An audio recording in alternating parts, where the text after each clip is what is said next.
جميلة وموهبته الكروية العالية جعلت أكاديمية لاماسيا في برشلونة تسعى إلى التعاقد مع الطفل العراقي أحمد ضياء.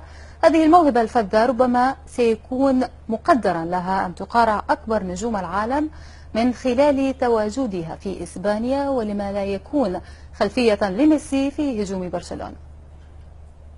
الذي نظر العاشق إلى قدمي وأطربت مورا وغاتما به ملل. قد يشاء القدر لقدم الطفل العراقي هذا أن تكون واحدة من ألمع أقدام نجوم الكرة العالمية، فشكله وأسلوبه المتميز في اللعب يذكرنا بالبرغوث الأرجنتيني ليونيل ميسي.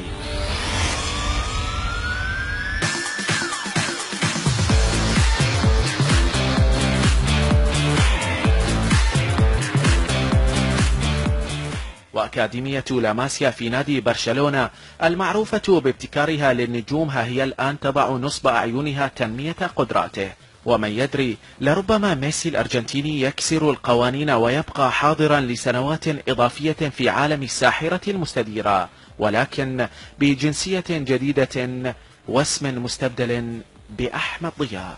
اسمي أحمد ضياء، أنا أكاديمية برشلونة دزوا علي 20/6 وأنا أحب الطوبة من كنت صغير، أنا أحبها. أبوي علمني دربني وأمي شجعني وبابا يشجعني. الطوبة صديقتي، أنا من أنام وياي مستقبل أصير إن شاء الله نفس ميسي أحسن. ميسي أنا حركاته نفس حركاته.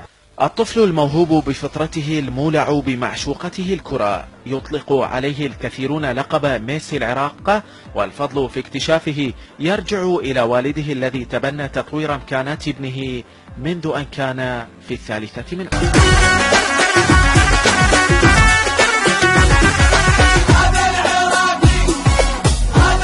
أحمد ضياء الموهوب الواعد لربما يكون اسما عراقيا يسطر أمجادا في الملاعب الأوروبية والعالمية، وتلهف نادي كبير بحجم برشلونة على استقطابه ما هو إلا مؤشر على براعته الكروية.